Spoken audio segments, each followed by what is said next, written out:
अस्सलाम वालेकुम नाज़रीन। प्रोग्राम आज मुबारक के साथ इरफान अहमद खान साहब जर्मनी से हमारे साथ होंगे। पाकिस्तान में एफआईआर पर एफआईआर काटी जा रही है, दहशत गर्दी की, पता नहीं कौन कौन सी 144 की। इसी सिलसिले में खान साहब से पूछेंगे, खान साहब कोई और भी काम पाकिस्तान में हो रहा है या एफआईआर ही काटी जा रही? जी खान साहब अस्सलाम वालेकुम। वालेकुम। खान साहब रोजाना एक एफआईआर?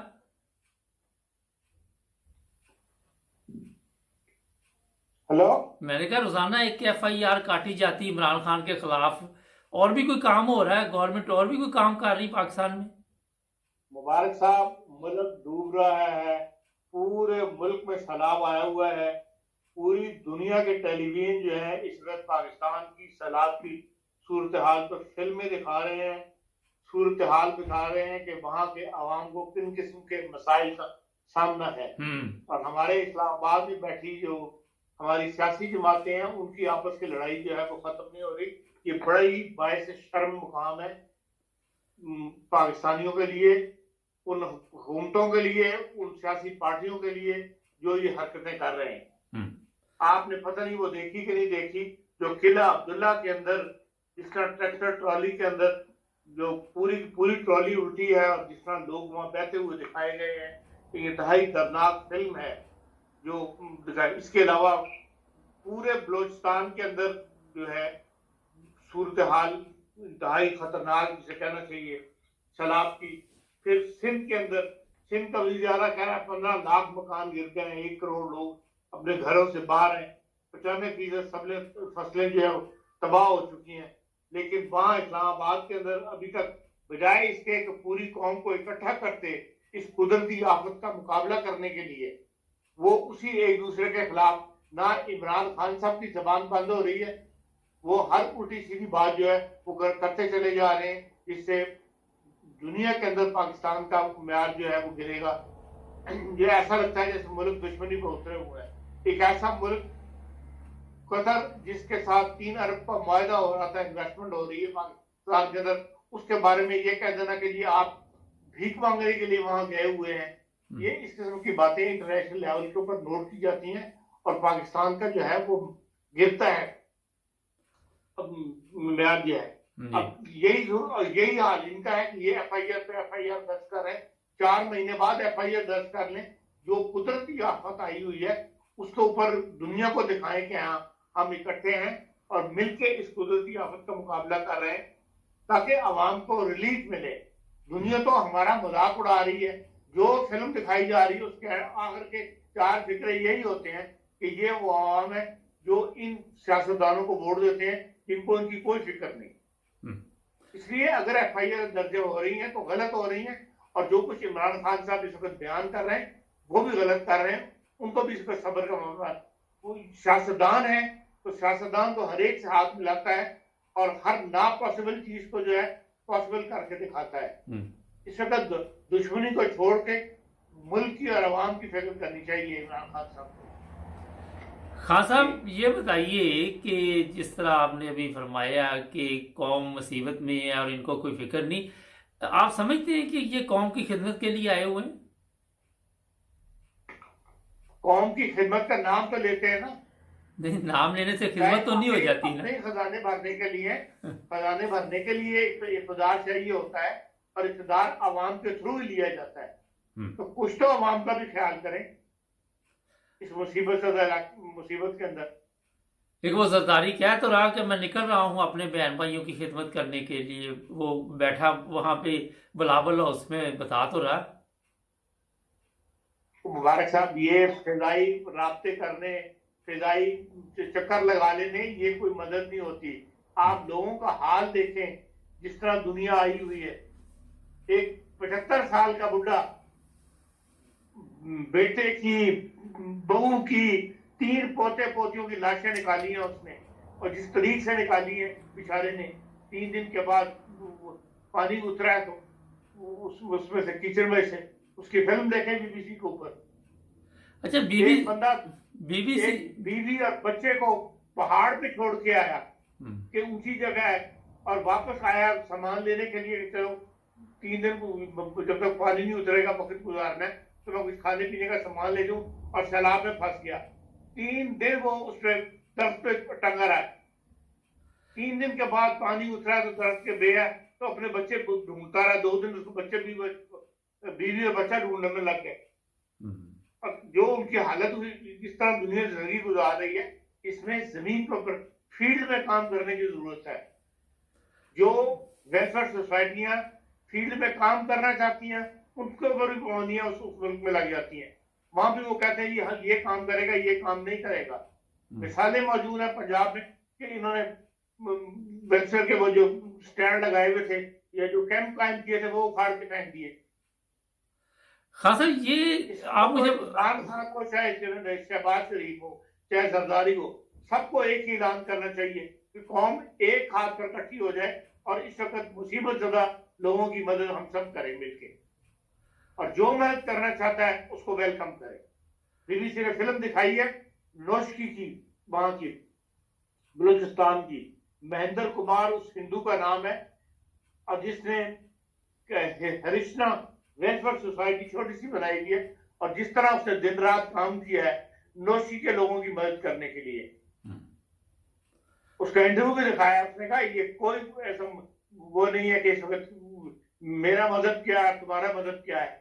इस वक्त इंसानियत तो बुरा वक्त है, हमें बतौर इंसान एक दूसरे का हाथ पकड़ना चाहिए, मदद करनी चाहिए, इसलिए मैं ये काम कर रहा हूँ। हाँ साहब, एक आपने मजहब की बात की, शायद आपके लिए में भी आया होगा, माना वाली में कुछ दिन पहले एक तरह तो सैलाब आया हुआ है, मुल्क में लोग परेशान हैं, अजाब आया हुआ है। अजाब ही कह सकते हैं ना इसे, लोग मर रहे हैं, खाने को नहीं है, पीने को नहीं। मुझे हाँ जी, मुझे इधर बहुत सारे फोन आ रहे हैं, अभी भी प्रोग्राम किया है एक औरत के साथ। सवाल ये है कि दूसरी तरफ वहां पे आप कह रहे हैं मजहब को छोड़ दें, जिस तरह उसने बताया, तो अभी भी ये इतला है कि वहाँ अहमदियों की कब्रें हैं, उनको नुकसान पहुंचाया जा रहा है और लोगों को परेशान किया जा रहा है। ये किस तरह मजहब को छोड़ सकते हैं, जो इनकी तरबियत हुई है, जिस तरह इनको पाला गया, समझाया गया, तो इनको क्या फिक्र इंसानियत की। इस तरबियत से मुबारक साहब हासिल क्या किया, इस पर आंखें खुलनी चाहिए ना। बिल्कुल। सैलाब तो मलेशिया में भी आते हैं, दुनिया के और मुल्कों में भी आते हैं, जर्मनी भी आया था 2 साल पहले। जो बुरे हालात पाकिस्तान में लोगों को फेस करने पड़ते हैं, वहां दुनिया पुकारती है खुद कि ये खुदाई आफत है, खुदाई अजाब है। ये अजाब क्यों उतर रहे हैं, इस पर सोचना चाहिए कौम को। कौम को हमेशा लीडर लेके चलते हैं, ये लीडरों का काम है, वो सोचें और कौम को बताएं। उलमा का काम है वो सोचें और इन अवाम को बताएं कि हमारे पे बुरा वक्त क्यों आया हुआ है। नहीं तो वो तो आप मजहबी आजादी नहीं देंगे, तमाम अवाम को जुल्म बंद नहीं करेंगे, अवाम के ऊपर, कमजोर तबका के ऊपर, फिर खुदा ताला जो है वो जब नाराज हो जाए तो इस किस्म के फिर अफाद का सामना करना पड़ता है कौमों। खासा उलमा की बात कर रहे हैं, फजल रहमान का तो कोई बयान सलाब के बारे में आया ही नहीं। वो तो कहता मेरी पास बहुत बड़ी टीम है, तो कोई नजर तो आए नहीं कोई भी कि कोई लोगों की मदद करे। लोग तो बेचारे बाहर, जिस तरह आपको भी पता, पड़े हुए हैं, किसी को खाना मिल रहा है, किसी को नहीं मिल रहा। तो आप क्या समझते हैं, ये उलमा पाकिस्तान में कोई मुखलस हैं कि किसी तरह भी पाकिस्तानी अवाम की खिदमत के लिए बैठे हुए? देखिए, ये उलमा कहलाते हैं अपने हुलिये की वजह से। ये लोग आलिम नहीं है, उसका अपना इलाका महफूज है, डेरा इस्माइल खान, इसलिए वो खामोश है। आलिम तो वो है जिसके दिल में हर इंसान के लिए हमदर्दी हो, अपने मुल्क के हर इंसान के लिए हमदर्दी हो, चाहे वो मुल्क के किसी भी हिस्से में रहता हो। ये जर्मनी की मिसाल ले लें, ये बोन का जो इलाका था, इसके अंदर जो सैलाब आया है पिछले साल जी, पूरे हर सूबे ने मदद की है। बिल्कुल, उस सूबे पे नहीं छोड़ दिया कि जाओ तो तुमने अपनी मदद आप करो। हर सूबे ने मदद की उस सूबे। यही जज्बा जो है पैदा होना चाहिए पाकिस्तान के अंदर कि अगर बलूचिस्तान और जनूबी पंजाब इस वक्त डूबा हुआ है या सिंध डूबा हुआ है, तो फिर सबको, पूरे तमाम सूबों को इस वक्त हर चीज छोड़ के अपने उन भाइयों की मदद करनी चाहिए। ये आलम का काम है कि ये इस तरफ लोगों को हम बताए कि ये खुदा की तालीम क्या है, कुरान में क्या कहता है, इस्लाम की तालीम क्या है इस मामले में, कि भाई किस तरह एक दूसरे की मदद करनी चाहिए। ये सारे खामोश हैं, उस लड़ाई की तरफ इससे कैसे फायदा उठाना है इस सियासी लड़ाई में, मुझे क्या मिलेगा। अच्छा, इस कौम की बदकिस्मती है। अच्छा खान साहब, ये तो चले आपने बड़ी तफसील से बता दिया, थोड़ी सियासी सूरत हाल भी बड़ी ज़रूरी है कि आप क्या समझते हैं ये जो दहशत गर्दी के मुकदमात हो रही है ये ठीक हो रही है? कि एक तकरीर में किसी ने कुछ कह दिया, पहले भी कभी पाकिस्तान में ऐसे दहशत गर्दी के मुकदमात होते हैं? देखिए, ये इस किस्म की शिकें जो है ना, ये सारी एक दूसरे के खिलाफ इस्तेमाल करने के लिए होती है। इन सब के ऊपर जमानतें हो जाती हैं, सिर्फ एक दूसरे को तंग करना, एक दूसरे को नीचा दिखाना, एक अपनी अदा का वो होता है मसला। इसके अंदर आप इमरान खान को दहशतगर्दी पे क्या सजा दे लेंगे, मुझे बताएं। नहीं, इसलिए ये सब इसका कोई मुस्तकिल वो असर नहीं हुआ करता।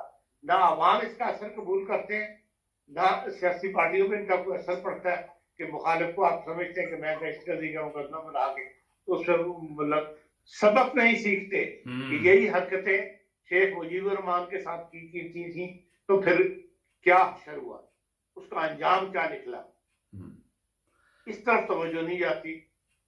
वही हरकतें जो है वो दोबारा शुरू हुई हुई हैं और इसीलिए खतरात जो है वो दिन ब दिन बढ़ रहे हैं। खान साहब, ये इससे अवाम जो है वो क्या सोचती है, और नफरत पैदा हो रही है पुलिस के खिलाफ या अदालतों के खिलाफ जिस तरह रोजाना मुकदमा दर्ज होते हैं? और अच्छा, एक सवाल है खान साहब बड़ा अहम, जिन लोगों के खिलाफ इमरान खान ने बात की उन्होंने मुकदमा दर्ज नहीं करवाया, एक चौथे बंदे को जाब पड़ा हुआ मुकदमा दर्ज कराने का। समझा नहीं आपकी, किस तरह से बंदे को? ये जो आज दहशत गर्दी के अदालत में इमरान खान गया है, आईजी या वो जज जो औरत है या जो भी लोग हैं, उन्होंने नहीं कोई मुकदमा दर्ज करवाया है ये ना दहशत गर्दी का। जमानत करवाई है उसने इमरान खान ने। नहीं नहीं, आपको समझ नहीं आई, ये जो FIR कटवाई है एक आम शहरी ने कटवाई है। हाँ, तो आम शहरी को आगे किया जाता नहीं इन मामला के अंदर। आम शहरी को क्या अपना सियासी कारकुन जो होता है उसको आगे कर देते हैं, उसके थ्रू मुकदमा करवा देते हैं। नहीं तो ये तो एक मेरा ख्याल तमाशा ही है कि जिसके साथ कुछ हुआ वो करवा नहीं रहा और दूसरा बंदा जाके करवा रहा है। देखिए, उसने जेबा के खिलाफ जो है, जेबा चौधरी साहबा मजिस्ट्रेट के खिलाफ किया, मजिस्ट्रेट तो नहीं करेगा ना, उसका आज खुद नोटिस लिया है सुप्रीम कोर्ट ने, तो वो मुकदमा चलेगा। जाहिर है वो फरीक बना होगा शहरी जो है कि वो भी उसमें मुकदमे में फरीक बनना चाहता होगा। अच्छा, तो इस किस्म के मामला के अंदर जो है मुकदमेबाजी नहीं होनी चाहिए। हाँ, कोर्ट को नोटिस दे देना चाहिए, यकीनन माफ नहीं करना चाहिए। सियासतदान जब भी कोई ऐसी बात करे उसका नोटिस जरूर लेना चाहिए और उसको नोटिस जारी करना चाहिए और बात को खत्म करना चाहिए। अच्छा, ये बताइए कि आप ये इमरान खान को ये जो ज़िमनी इलेक्शन वहां तक पहुंचने देंगे या पहले ही कोई काम पड़ जाएगा? नहीं, ज़िमनी इलेक्शन जो बज़ाहिर तो यही नजर आता है कि इन्होंने ज़िमनी इलेक्शन जो है करवाने पड़ेंगे, तो बाद ये मुकदमे बनाएंगे, वो जेल से मुकदमे लड़ेगा। ज़िमनी इलेक्शन जब इलेक्शन कमीशन का नाम है वो तो करवाएगा इलेक्शन, जहां तक मैं समझता हूँ। लेकिन यह कि भाई उस पर पाबंदी नहीं लगवा सकते, इतना बड़ा जुर्म कोई भी नहीं है कि जिसकी वजह से वो कैंडिडेट के तौर पे ना खड़ा हो सके। अच्छा खान साहब, बड़ा फंडिंग का है उसके ऊपर पाबंदी लगवा सकते हैं सुप्रीम कोर्ट से, लेकिन वो फिर उसमें फिर इलेक्शन के लिए इतना टाइम ही नहीं है। फॉरेन फंडिंग केस अगर सुप्रीम कोर्ट में चलता है तो ये 2-3 महीने तो खेच जाएगा और उस वक्त तक तो बहाली नहीं रोका जा सकता आपके। फिर ये कि इंतखाब जो करवा रहे हैं उसका भी फायदा कोई नहीं, इसलिए कि उसका हलफ नहीं उठाते। जब फैसला ये कर लिया तरीके इंसाफ ने कि हमने नेशनल असेंबली में नहीं जाना, अब तक 3 बाई इलेक्शन वो जीत चुके हैं और तीनों कैंडिडेट ने उनके इंतखाबात में वो कौमी असेंबली के हलफ पर मेंबर का हलफ नहीं उठाया, तो फिर ऐसे इलेक्शन का फायदा। अच्छा, शहबाज गिल का क्या देख रहे हैं आपके? जमानत वगैरह हो जाएगी इसकी कोई, कि अभी उसका रगड़ा निकलेगा? शहबाज गिल काफी रगड़ा लग गया हुआ है और हमारा तो मैं समझता हूँ हो जाएगी किसी स्टेज पे आकर उसकी। अच्छा, उसको खुद भी समझ होगी कि भाई पाकिस्तान की सियासत क्या है। वो तो पाकिस्तान की सियासत से वो गुजरे ही, पढ़ लिख के अमेरिका के अंदर असिस्टेंट प्रोफेसर था और इमरान खान साहब के चक्कर में यहाँ आके तो अपने आप को खराब कर रहे हैं। अब उसे समझ आ गई है कि पाकिस्तान में सियासत कैसे की जाती है, अब बोलने में मोहतात हो जाए। चले, बहुत शुक्रिया खान साहब आपका, थैंक यू। ना जी, पाकिस्तान की सियासत, खान साहब ने बड़ी ज़बरदस्त बात की शुरू में कि लोग मर रहे हैं, लोगों के पास खाने को नहीं, ये अपना ड्रामा कर रहे हैं। अगर मेरे से पूछे तो ये लोगों की खिदमत के लिए भी नहीं आए हुए, इनके अपने इतने अजाब हैं, इतने मसाइल हैं, इन्होंने लोगों की खाक खिदमत करनी है। आप खुद अंदाज़ा लगाएं, जिन लोगों ने सारा दिन प्रोपेगेंडा, सारा दिन फितना फसाद की फसा कायम करनी और यही प्रोग्राम बनता रहना कि इमरान खान के खिलाफ अब कौन सा कदम उठाए, इमरान खान क्या बोला है, इमरान खान सोया है सॉरी, इमरान खान ने क्या आज किया है।